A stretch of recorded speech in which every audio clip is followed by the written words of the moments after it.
Vamos abrir a escritura, Evangelho de João, capítulo 9. Capítulo 9 do Evangelho de João. Os irmãos sabem que este ano nós estamos dedicando ao estudo, à meditação, à reflexão, à ministração do Evangelho de João.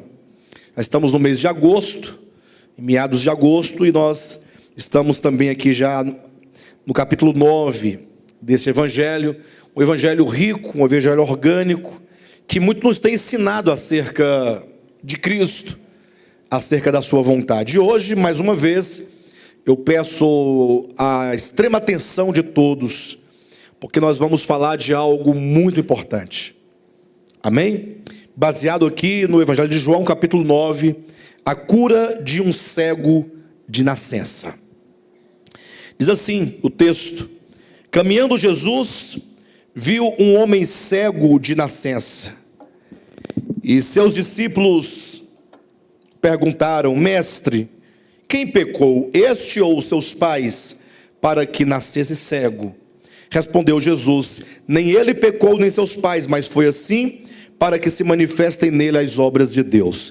É necessário que façamos as obras daquele que me enviou enquanto é dia. A noite vem quando ninguém pode trabalhar. Enquanto estou no mundo, sou a luz do mundo. Dito isto, cuspiu na terra, e tendo feito lodo com a saliva, aplicou-o aos olhos do cego, dizendo-lhe: vai, lava-te no tanque de Siloé, que quer dizer enviado. Ele foi, lavou-se e voltou vendo. Então os vizinhos, os que dantes o conheciam de vista como um mendigo, perguntavam: não é este o que estava sentado pedindo esmolas? Uns diziam: é ele. Outros: não, mas parece com ele. Ele mesmo, porém, dizia: sou eu, pessoal. Perguntaram-lhe, pois, como te foram abertos os olhos? Respondeu ele: o homem chamado Jesus fez lodo, untou-me os olhos e disse-me: vai e lava-te. Vai ao tanque de Siloé e lava-te. Então fui, lavei e estou vendo. Disseram-lhe, pois, onde está ele? Respondeu: não sei. Agora leia comigo somente o versículo 39. Prosseguiu Jesus: eu vim a este mundo para juízo, a fim de que os que veem, ou melhor, a fim de que os que não veem, vejam, e os que veem se tornem cegos. Queridos, hoje nós começamos a falar um pouco acerca desse tema que está aqui no capítulo 9 de João. É o tema acerca da cegueira. Jesus vai curar um homem cego de nascença, só que o registro desta cura não visa meramente nos informar que Cristo curou um homem cego de nascença, mas como João faz em todo o seu evangelho, ele registra o milagre como um sinal.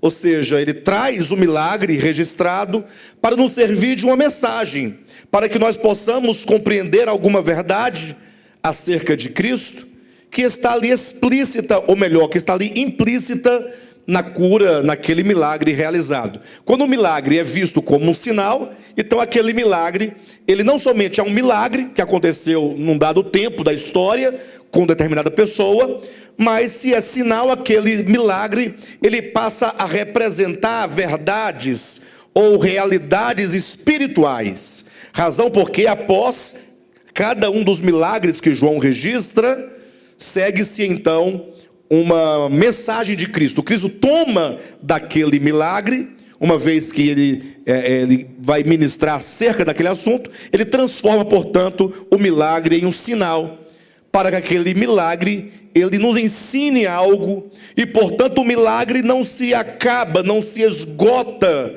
no tempo, mas esse milagre se torna algo tão real, tão vivo e tão importante para nós hoje, como foi para aquele cego.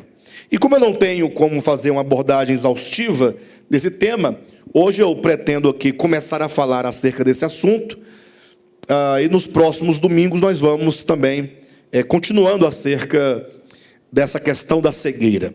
Imaginem vocês que o capítulo 8, o capítulo 9, embora sejam duas sessões distintas, mas os assuntos estão irmanados, estão ligados. Haja vista que no capítulo 8, Jesus ele trata acerca do problema do pecado. E é nesse capítulo 8 então que Jesus vai dizer que não somente aquela mulher pega no flagrante ato de adultério era uma escrava do pecado, como que todos aqueles homens que queriam apedrejá-la eram todos escravos do pecado. Então no capítulo 8 de João, Jesus fala sobre a escravidão do pecado. Jesus diz então que a maneira de o homem se ver livre ou de se libertar do pecado é por meio do conhecimento da verdade. Ele diz: e conhecereis a verdade, e a verdade vos libertará. Então ele coloca o conhecimento da verdade, a verdade que resplandece no espírito humano, a verdade que resplandece no entendimento do homem, a verdade que resplandece na consciência do homem. Quando essa verdade chega ao homem, e ele portanto agora passa a enxergar as coisas como de fato elas são, este homem ele é liberto. O que implica que toda sorte de cativeiro ela está para a falta de entendimento, para a falta de luz, para a ignorância. Ou seja, o problema do pecado é que o pecado é uma espécie de ilusão na mente, na consciência e no coração do homem. E os homens, portanto, eles vivem nesse cativeiro a vida inteira, porque estão iludidos, porque não discernem a verdade. Passando para o capítulo 9, vivem os homens numa miséria humana e espiritual e psicológica e social e em todos os níveis, porque são cegos. Vejam que a ignorância e a ilusão do capítulo 8 de João vai nos ser ensinada no capítulo 9 de João por meio da cegueira. Então eu quero apenas dar entrada aqui no capítulo 9, demonstrando que Jesus ele vai curar um cego de nascença. E Jesus curar o cego de nascença é um sinal maravilhoso. Haja vista que já profetizara Isaías dizendo que um dos sinais do Messias é que ele haveria de curar não qualquer tipo de cego, mas sobretudo o cego de nascença. E quando se fala curar um cego de nascença, é algo interessante, porque não se há de falar de se restaurar a vista, como se alguém outrora tivesse visto e perdeu a visão e foi restaurada. Mas se fala de uma condição de nascimento. Ou seja, este homem do Evangelho, alvo dessa cura, dessa libertação, desta bênção, ele nasceu cego. Ora, e se nós entendemos que esta cura deste homem nos é um sinal, ou seja, quando Cristo vai a um cego de nascença para curá-lo, e o cura de fato, e isso vai nos servir, porque João traz para o seu evangelho como um sinal, nós devemos perguntar: o que essa cura representa para nós? O que este homem cego de nascença, nessas condições, numa mendigância, vivendo a esmolar e a sofrer e a ser humilhado, porque era desprovido de visão, o que ele significa no âmbito da nossa experiência humana? Nós devemos partir do ponto de que este homem que nasceu cego, assim ele nasceu e aqui ele está para ser curado por Cristo, para representar a todos os homens que vêm ao mundo. Todos os homens. Todo homem, quando vem ao mundo, por natureza, ele já vem cego. E é necessário então que a luz lhe resplandeça no seu entendimento, que a luz lhe resplandeça no coração, na alma, para que então ele possa conceber a verdade e, crendo na verdade, ele possa então viver para Deus, viver em realidade, viver uma vida para a qual Deus preparou. Nesse caso, eu quero que os irmãos abram o Evangelho de João no capítulo 1, para os irmãos perceberem algo interessante aqui nesse capítulo. Como eu disse, eu farei uma abordagem um tanto exaustiva ao longo das próximas semanas, então hoje eu quero abordar apenas um pequeno aspecto, e depois nós vamos abordando outros aspectos. Portanto, se eu não falar aquilo que você está na expectativa de ouvir, você aguarde que nós Vamos prosseguir ainda, tá bom? No capítulo 1 de João, nós temos aqui assim, olha, versículo 9 em diante.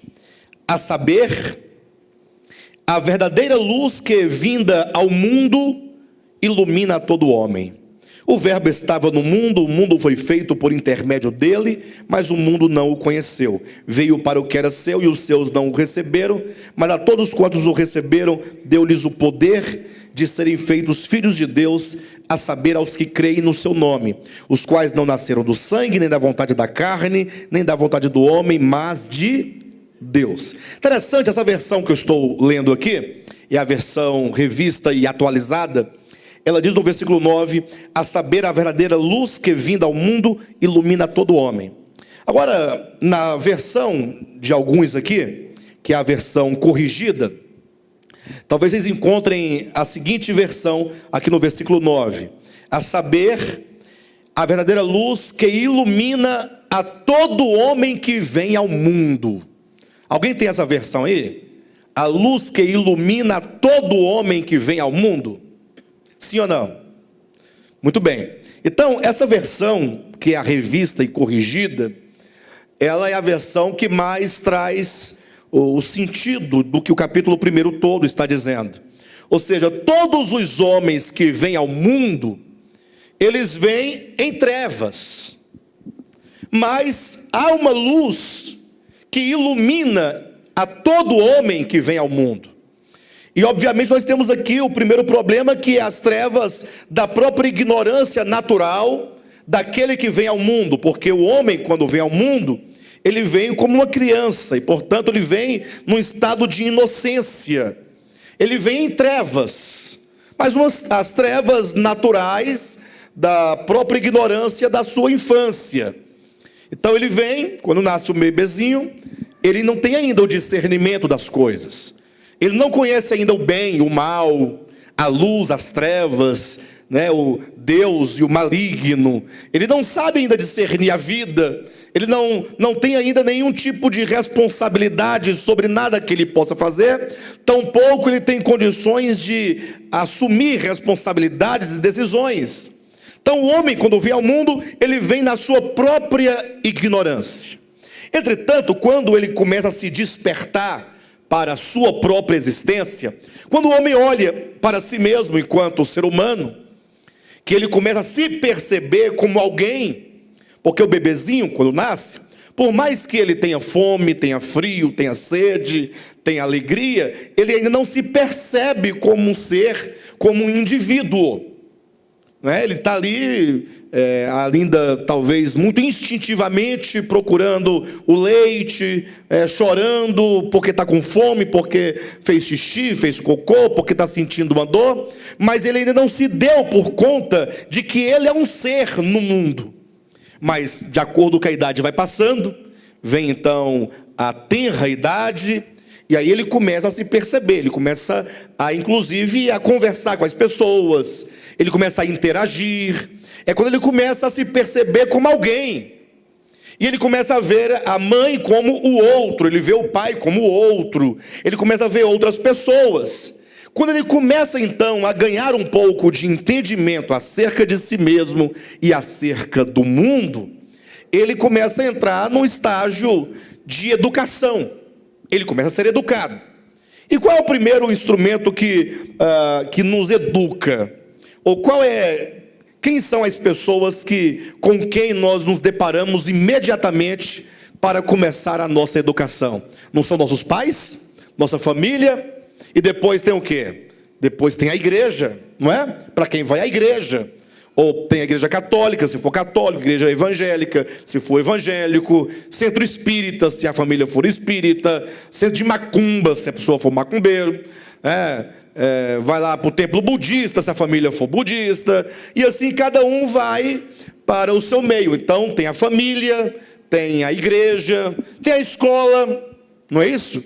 Tem os amigos, tem a família maior, a parentela, e em tudo isso nós vamos sendo educados num mundo caído, num mundo perverso, de sorte que todos, quando nascem, não somente têm as trevas da sua ignorância, como ele vai absorvendo as trevas de uma consciência coletiva. Alguém pode dizer, pastor, mas você falou assim de ser educado no seio de uma família ou no seio de uma igreja, por exemplo. Como você pode dizer que esse acesso a essa educação que recebemos exteriormente de outras pessoas, quando se refere à igreja ou à família, como você pode dizer de receber uma educação de uma consciência caída, de uma consciência de trevas coletiva? Podemos chamar, porventura, uma educação que se adquire numa igreja, por exemplo, de adquirir uma consciência caída coletiva, religiosa? Ora, eu sei que os cristãos, sobretudo evangélicos, responderão assim, sim, lógico. Vai que a criança nasce num lar católico, aí vai ser uma mente caída católica. Porque o evangélico, ele vai julgar sempre desse ponto de vista. Ou então ele pode dizer, vai que a criança nasce num lar espírita, então ele vai ser educado com uma consciência caída espírita religiosa. Ou vai que seja um lar budista. Agora, nunca o cristão evangélico, ele pensa, vai que a criança nasce num lar evangélico. Ou seja, cada um na sua própria religião está sempre a se esquivar, porque cada um julga a sua própria religião como sendo a luz e como sendo a salvação. E a religião do outro é sempre as trevas e a condenação. Não é assim que nós vemos? Mas interessante, no tempo de Cristo, quando ele fez essa cura no capítulo 9 de João, se tinha alguma religião que naquele tempo podia se considerar verdadeira e podia se considerar que estava na luz e que tinha salvação, era a religião judaica. Porque era a religião que estava fundamentada nos pressupostos da lei de Moisés e dos profetas, que tinha um templo que fora revelado, a própria planta do templo havia sido revelada por Deus. Entretanto, quem foi aqueles que rejeitaram a Cristo, que incitaram o povo contra Cristo e que por fim mataram a Cristo? Ora, eram os líderes desta religião tida por única verdadeira luz do mundo. O que significa que nós devemos tomar muito cuidado, porque o fato e a verdade é que toda e qualquer forma de religião são invenções meramente humanas, com uma tentativa do próprio ego do homem de garantir de algum modo a sua salvação. Por isso que a religião, ou as religiões, elas geram um espírito muito egoísta. É uma religião fundada no ego. Aqueles que têm a sua religião, eles acreditam que eles são os melhores e são os mais perfeitos, em detrimento a qualquer outro que não seja da sua religião. Portanto, o capítulo 9 e o capítulo 10 de João, eles nos trazem uma ideia muito forte, muito clara, do poder escravizante da religião. Como que a religião, dentre outros aparelhos do Estado, é aquela que cega o indivíduo e faz com que ele viva toda a sua vida ali, uma vida religiosa, uma vida escrava, sem enxergar de fato a verdade. Ou seja, a nossa única garantia não está em termos uma boa religião, mas está em termos um contato e um conhecimento real do Evangelho, ou um conhecimento real da verdade. Somente ao conhecer a verdade é que essa verdade nos libertará. Portanto, eu declaro alto e bom som, no início dessa mensagem, de que nenhuma religião é a verdade, nenhuma delas. Nem o budismo, nem o islamismo, nem o espiritismo, o que mais? Nem o islamismo, o que mais, pastor Josué? Catolicismo, nem o cristianismo, nenhum ismo, nenhuma religião é a verdade. E nenhuma religião é detentora da verdade. A verdade é única e exclusivamente a pessoa de Cristo. E alguém pode perguntar, ora, mas como alguém, ou como o pastor Alexandre, pode dizer que Cristo é a verdade, e não a verdade que não seja Cristo? Por que Cristo é a verdade? Não estaria ele defendendo, talvez, o centro, o cerne, o mastro do cristianismo? Aí é de nós pensarmos um pouco o que é a verdade. Por que dizer que Cristo é a verdade? Por qual motivo afirmar que Cristo é a verdade? Como se demonstra que Cristo é a verdade? Afinal, o que é a verdade? Então, para os irmãos entenderem rapidamente, eu quero entrar em alguns pontos aqui acerca da cegueira, mas me veio ao coração e eu quero falar para a igreja acerca dessa questão de que somente Cristo é a verdade. Imagine você que em todo o universo há somente uma única e exclusiva realidade. Tudo o que existe fora de Deus, ou que não é Deus, são vaidades. Lembra do livro de Eclesiastes, quando o pregador diz que tudo é vaidade? Que tudo é como correr atrás do vento? E ele vai dizer acerca das coisas criadas, ele fala que a despeito de qualquer coisa, tudo o que há é vaidade. Por que vaidade? Porque essas coisas que hoje existem, outrora elas não eram. E agora, existindo, amanhã deixarão de existir. Tudo aquilo que não era, que veio à existência e que desaparecerá, não pode ser real, não pode ser a realidade. Toda a criação, todo o cosmo, tudo que Deus criou, pode ser colocado na categoria de vaidade, porque são coisas que passam. O único que não passa, o único que sempre foi, o único que é e que sempre será, até esses termos foi e será, embora esteja no livro do Apocalipse, mas é apenas para a pessoa entender que ele é eternamente.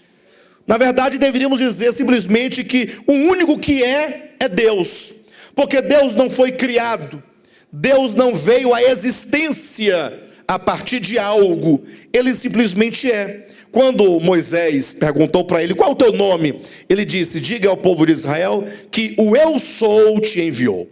Então, Deus é o único que é real. Deus é a única realidade em todo o universo e fora do universo, de eternidade a eternidade, Ele é Deus. Simplesmente Ele é Deus. Então nós devemos partir do pressuposto de que a realidade única e exclusiva é Deus. Tudo mais é vaidade, tudo mais é passageiro, tudo mais não pode ser real. Basta você olhar, por exemplo, para uma moça muito bonita ou para um rapaz muito bonito, né? Bem, de acordo com o padrão do tempo. Você fala assim, puxa, como aquela moça é bonita. Puxa, como aquele rapaz é bonito. Veja a elegância do corpo, dos cabelos, da pele, dos olhos, disso e daquilo outro.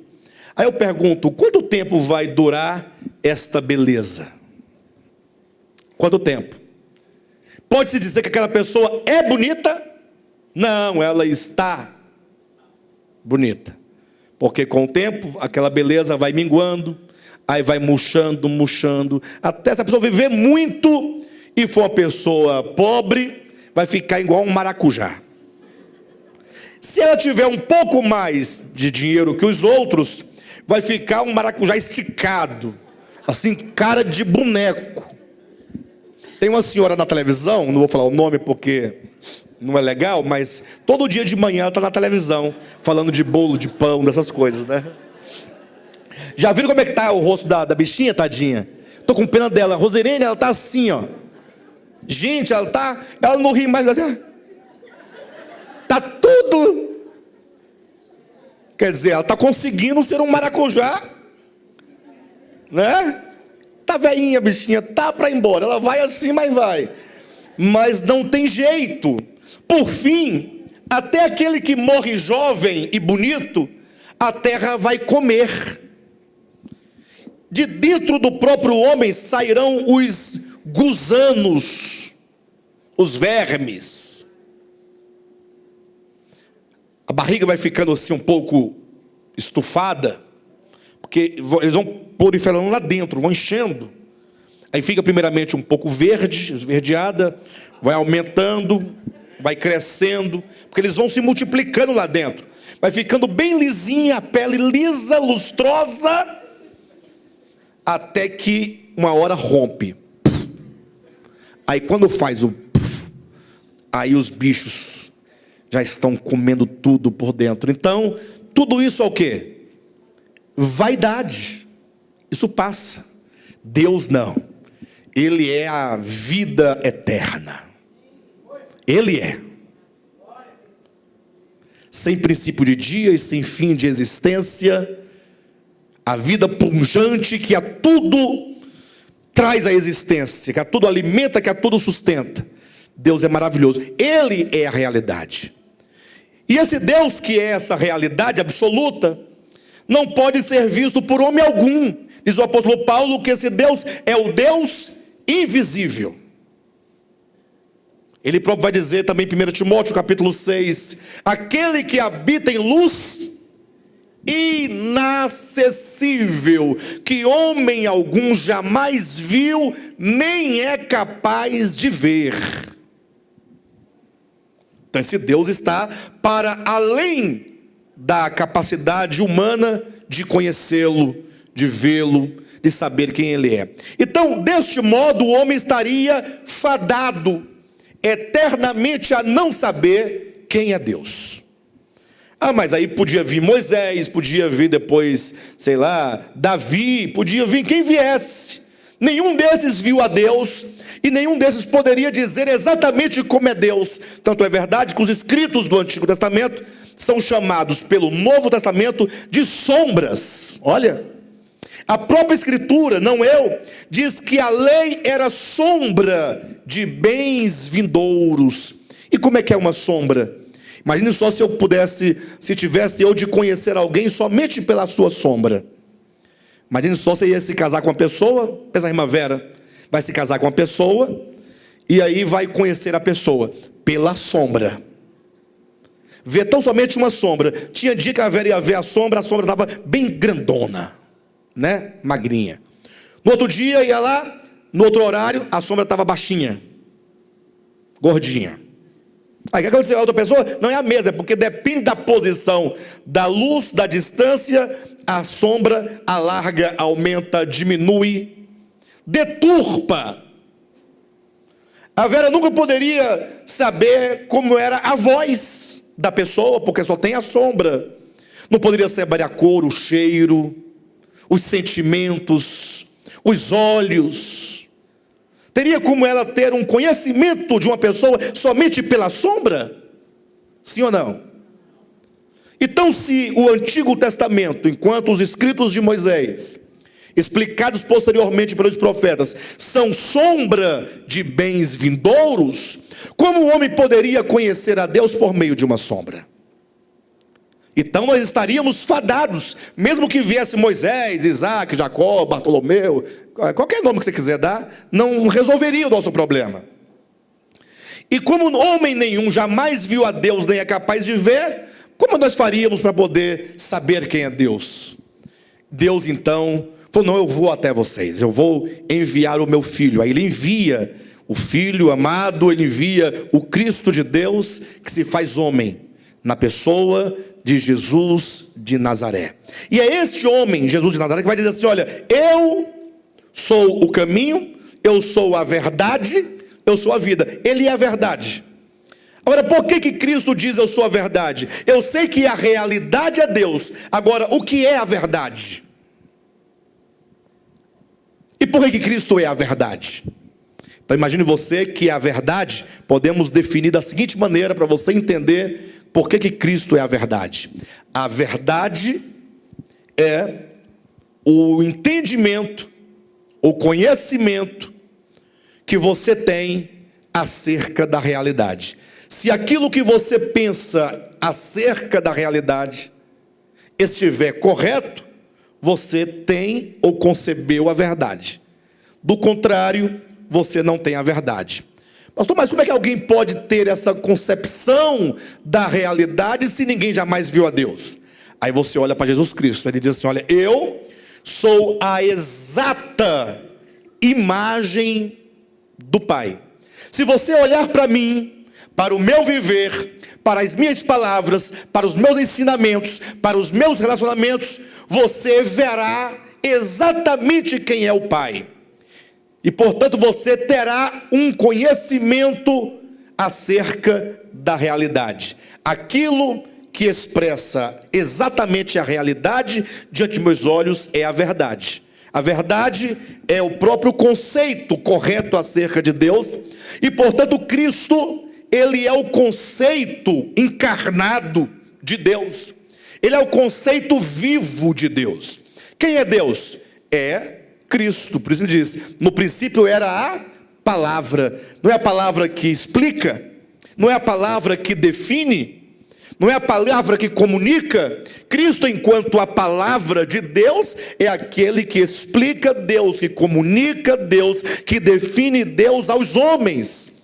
Uma certa ocasião, Jesus falando com seus discípulos, aí Tomé lhe disse: Senhor, mostra-nos o Pai, e isto nos basta.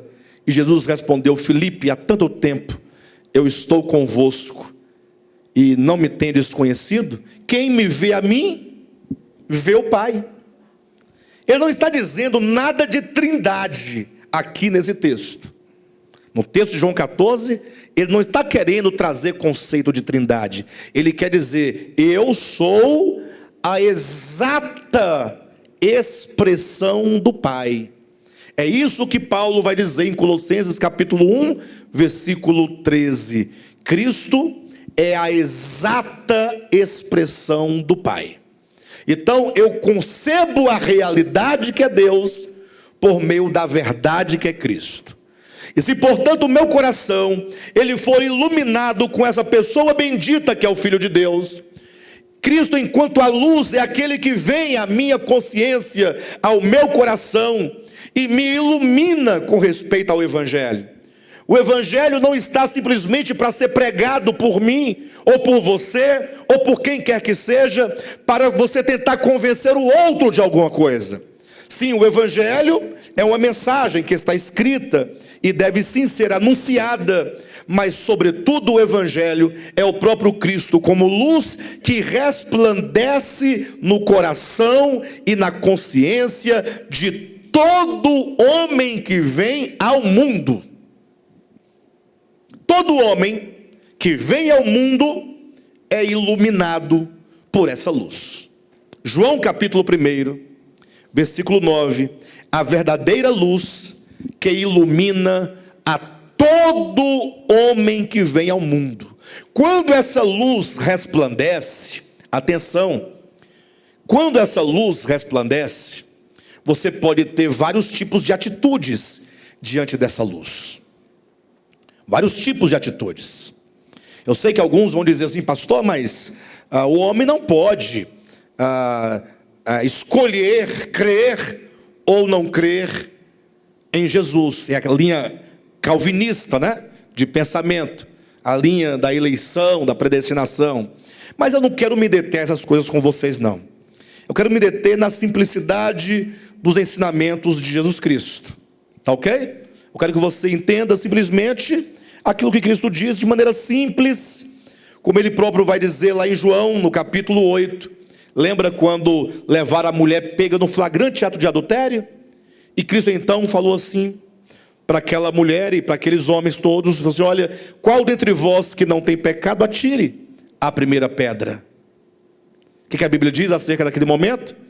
Que aqueles homens todos, eles foram arguidos na sua própria consciência.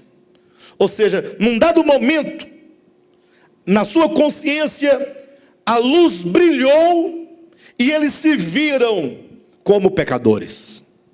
Eles se viram. Houve uma revelação no interior do coração daqueles homens. Pastor, mas lá diz que eles foram arguidos pela própria consciência. Não foi por Cristo. Calma. Até porque Cristo não ilumina a ninguém de fora para dentro. Jesus não vem com uma lanterna e coloca no seu ouvido para iluminar a sua mente. Ele não vem com um holofote.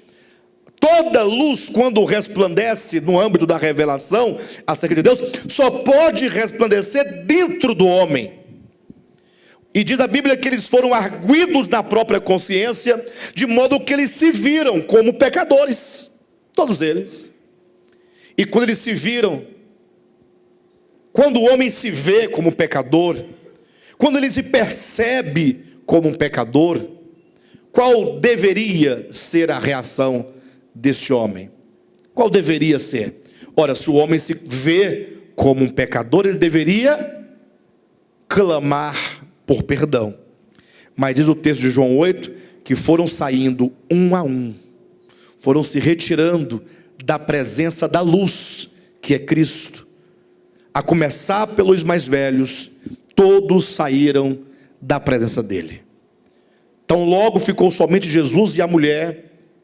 Jesus então, havendo perdoado aquela mulher, disse: eu também não te condeno, vai e não peques mais. Esse é o versículo 11. No versículo 12 diz: de novo lhes falou Jesus: eu sou a luz do mundo. Quem me segue não andará em trevas. Bem, para quem faz uma leitura do texto, versículo após versículo, entendendo o que está sendo dito, Jesus acaba de dizer: olha, o que aconteceu aqui agora, quando esses homens queriam apedrejar essa mulher, eles queriam apedrejá-la porque eles não enxergavam a si mesmo. Ou seja, eles estavam num estado de cegueira e de ignorância, não conseguindo perceber que eles eram tão pecadores quanto aquela mulher. Entretanto, quando eu lhes falei a palavra, aquele que está sem pecado, que atire a primeira pedra, a luz do mundo lhes resplandeceu na consciência, e eles se perceberam caídos e pecadores, de sorte que eles não tinham o que falar, não podiam retrucar, não podiam desafiar a Cristo. Aqueles que foram desafiá-lo, agora saíram envergonhados, porque eles foram iluminados. E agora eles se retiram diante de Cristo, diante da luz. E eu pergunto: quando a luz do Evangelho resplandece no seu coração, no seu, você que me ouve essa noite, qual é a sua reação? Você pode fazer como Cristo disse: eu sou a luz do mundo, quem me segue não andará em trevas. Pelo contrário, terá a luz da vida. Ou pode fazer o contrário do que Cristo está dizendo, porque Ele está dizendo positivamente: eu sou a luz do mundo, quem me segue não andará em trevas. Mas se você tomar tais palavras e voltar nos versículos anteriores, a que ele se refere? Aqueles homens não quiseram seguir a luz do mundo, e portanto eles estão em trevas. Qual é a nossa reação diante da luz que resplandece no nosso espírito? Eu não sei se essa luz já brilhou no seu espírito, se você já foi iluminado por Deus, pelo Evangelho. Mas saiba que nós temos uma participação extremamente importante nesse processo. Eu creio absolutamente na soberania de Deus, de que o Senhor Ele vai realizar tudo aquilo que Ele quer realizar, tudo aquilo que Ele decretou que Ele vai realizar. O problema é que esse decreto de Deus será consumado já na eternidade. Quando é que eu vejo todos os propósitos de Deus consumados? Quando? E vi novo céu e nova terra. Dali para frente, Apocalipse capítulo 21, do versículo 1 em diante, eu vejo todos os desígnios de Deus consumados. Mas até chegar lá, o que nós vemos? O que nós vemos? Nós vemos os homens zigue-zagueando, tontos, resistentes, e Cristo trabalhando, Cristo falando, Cristo apelando ao coração. Imagine só, Apocalipse capítulo 3, versículo 20. Jesus diz: eis que eu estou à porta e bato. Olha que coisa interessante.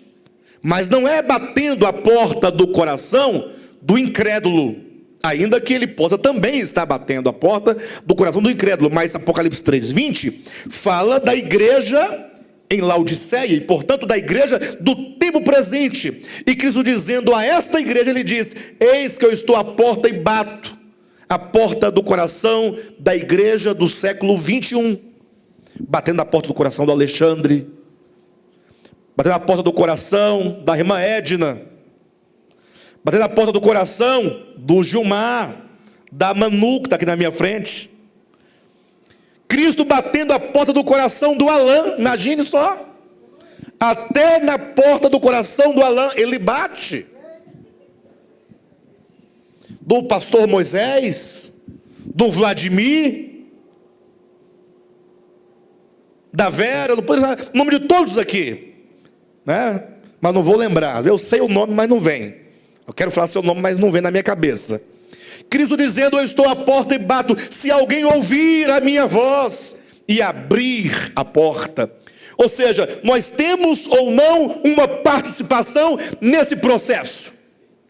Ora, se alguém disser que nós não temos nenhuma participação, então Cristo está ficando maluco. Porque ele está dizendo: eu estou batendo a porta. Só uma perguntinha: você consegue ouvir? Jesus perguntando: você está ouvindo a minha voz? Você está ouvindo a voz de Cristo batendo na porta do seu coração? Talvez você não esteja ouvindo. Não seja religioso e diga: não, eu ouço todo dia. Para. Você tem que pensar: será que eu tenho ouvido a voz? Como é que Deus fala comigo? Ele fala por meio da palavra, por meio do evangelho, por meio de circunstâncias. E ele diz: se você ouvir a minha voz, primeiro ponto é se ouvir. Eu ouvi. E se você abrir a porta, então existe uma ação, e nós participamos desse processo. Eu sei que nós estaremos lá na eternidade com Ele, mas antes de chegarmos lá, nós estamos vivendo esse drama da existência humana, esse drama da vida cristã, de altos e baixos, de uma fé, ora lá em cima, ora lá embaixo, uma verdadeira roda gigante, girando. E a pergunta que eu faço é: qual é a sua resposta e a sua atitude diante desse resplandecer da luz do evangelho? Queridos, eu iria ministrar aqui sobre a cegueira. Eu ia falar sobre 4 tipos de cegueiras, ou 4 motivos de cegueira espiritual, que é a cegueira pela incredulidade, a cegueira pela ignorância, a cegueira pelo ego e a cegueira pela religiosidade. Na verdade, esta seria a minha mensagem de hoje, mas hoje, em razão que nós estendemos, tudo foi estendido. Eu prometo aos irmãos que eu vou continuar falando de maneira específica esses pontos todos na próxima semana. Enquanto isso, você vai pensando: qual é a minha resposta diante da iluminação de Deus na minha consciência? Amém, queridos?